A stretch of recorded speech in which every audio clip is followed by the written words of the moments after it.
Halo Sagittarius, selamat datang atau selamat datang kembali. Ini adalah general reading untuk bulan September. Kita akan lihat apa yang kamu perlu tahu di bulan September ini ya. Kita mulai dulu dari tema besarnya adalah Six of Cups. Gini, aku kayak mendapatkan tema yang sangat signifikan tentang masa lalu yang akan muncul kembali ke permukaan, dan ini ada beberapa skenario-nya gitu ya dengan Six of Cups gitu. Jadi mungkin gini, um, kemunculan dari masa lalu tuh dalam artian ada orang-orang tertentu, konteksnya nih bisa macam-macam.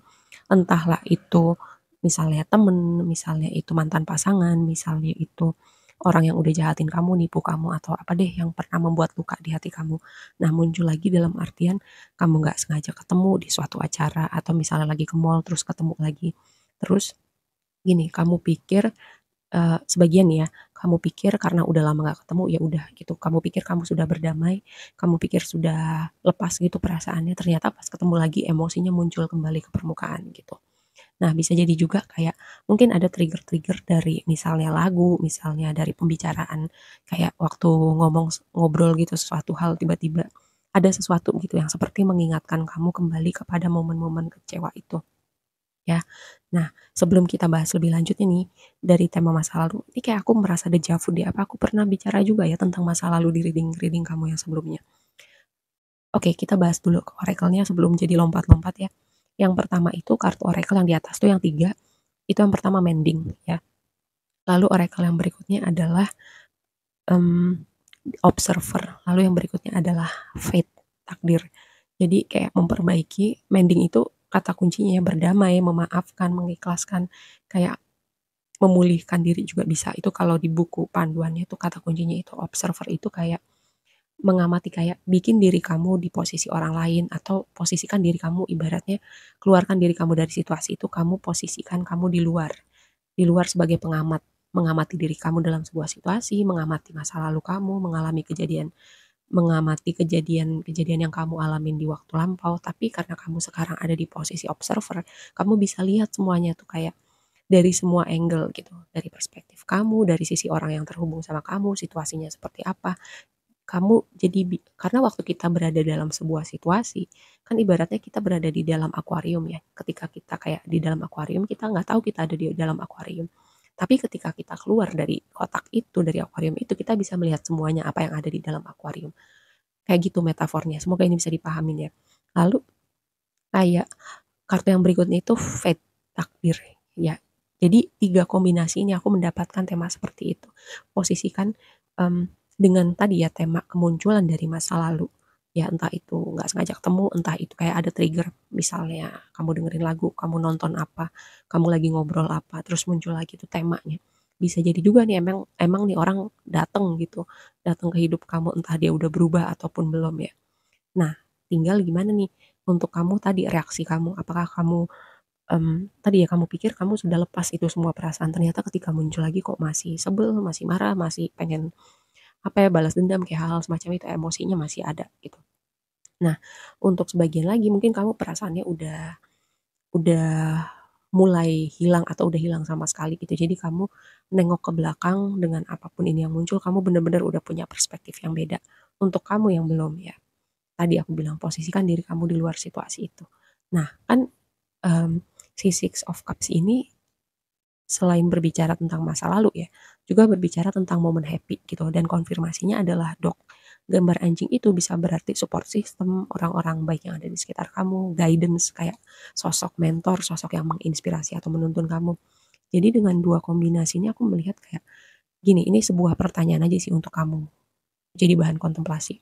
Misalkan ya, misalnya ada satu aja skenario yang berubah gitu. Kalau misalnya kamu berandai-andai kejadian yang nggak enak itu nggak pernah terjadi, kamu nggak pernah dibohongin, kamu nggak pernah patah hati, kamu nggak pernah ditipu. Misalnya kejadian itu terjadi, kira-kira kamu masih akan ketemu nggak orang-orang baik yang ada di hidup kamu sekarang gitu. Ibaratnya ada yang berubah nggak di circle kamu kalau misalnya kejadian itu nggak terjadi. Ini sebuah pertanyaan aja ya. Jadi kayak apapun yang terjadi di waktu lampau itu kayak apa ya, semacam semacam membawa kamu sampai di titik ini gitu, untuk ketemu orang-orang baik yang ada di sekarang, untuk kamu bisa ngerasain experience yang kamu ada sekarang, untuk semua pengalaman itu. Kamu ada di titik ini, kamu perlu ngelewatin itu dulu. Oke. Terus um, oracle yang berikutnya itu kan climate gitu.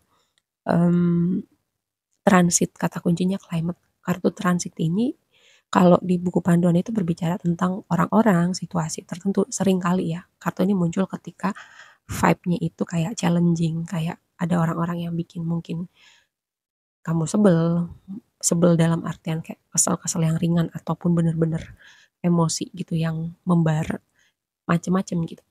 Ini orang-orang situasi, ini memberi tantangan, memberi trigger. Ini adalah orang-orang yang memang ditempatkan di hidup kita untuk kayak mengajarkan kita sesuatu gitu. Kalau dari perspektif manusia kayak kita melihat semuanya itu dari segala lensa, dikotak-kotakin gitu benar salah. Tapi kalau dari higher perspektif itu semua pasti ada signifikansinya untuk evolusi jiwa kamu gitu. Tapi seringkali karena kita emosi kita seringkali mengambil alih, kita nggak bisa lihat itu. Tapi hopefully ya seiring berjalannya waktu. Makanya tadi aku bilang ketika kamu jadi observer, kamu posisikan diri kamu di luar dari situasi itu, kamu melihat dari segala angle dan kamu sampai di titik ini sekarang, kamu kayak oh iya aku perlu ngelewatin itu untuk aku sampai di titik ini. Kalau misalnya aku nggak mengalami itu, mungkin aku nggak akan ketemu orang-orang ini ada sekarang, mungkin aku nggak akan berada di pekerjaan ini sekarang, mungkin aku nggak akan bisnis aku nggak akan sesukses ini sekarang gitu kalau aku nggak pernah jatuh sebelumnya. Itu contoh aja ya. Semoga nggak terlalu absurd gitu ya, tapi ada yang perlu mendengar ini gitu. Terutama untuk kamu yang masih tadi aku bilang, kamu pikir perasaannya itu udah selesai, tapi ketika muncul lagi nih triggernya, oh ternyata masih ada yang bergejolak di dalam.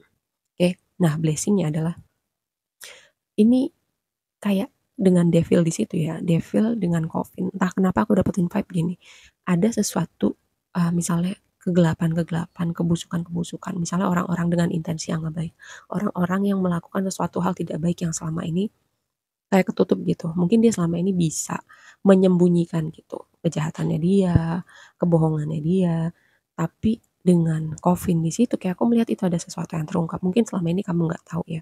Entahlah ini orang dekat atau orang nggak terlalu dekat sama kamu, tapi ada yang terungkap nih tentang situasi atau orang-orang yang intensinya nggak baik gitu. Misalnya untuk kepentingan dia sendiri atau dengan sengaja dia menyakiti orang lain. Ini akan terungkap. Terus juga karena ini posisinya di blessing kamu mungkin ya, devil itu kan berbicara tentang sesuatu yang toksik, kebiasaan-kebiasaan tertentu, hal-hal duniawi. Kalau berbicara tentang aspek keuangan, devil itu sesuatu konfirmasi yang bagus ketika berada di blessing kamu.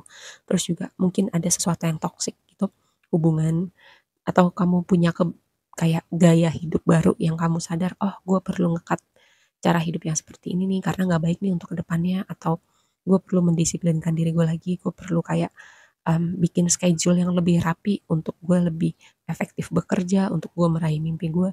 Nah, ini tuh devil ketika berada di posisi blessing tuh seperti itu gitu ya, posisi yang positif.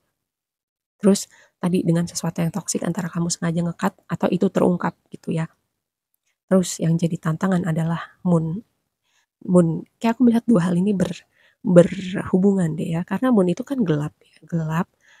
Moon itu bersinar dalam gelap gitu. Jadi kayak ada sesuatu yang terungkap dan signifikan. Jadi aku nggak tahu nih reaksi kamu seperti apa gitu.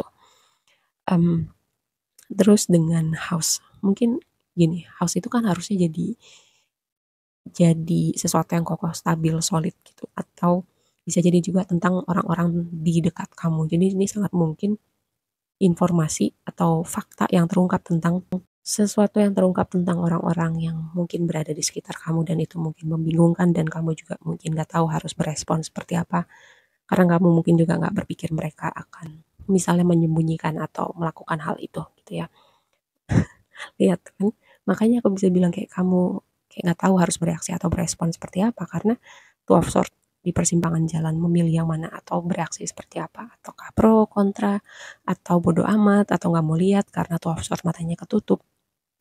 Terus advice-nya buat kamu adalah Four of Pentacles dan Woman gitu kayak ini kayak sebuah reminder aja sih buat kamu terutama yang kamu pikir selama ini udah baik-baik aja ternyata enggak gitu untuk kamu apa ya belajar kayak pelan-pelan buka hati lagi dan juga kayak ini pesan yang aku dapat dari kayak buku panduan si oracle-nya.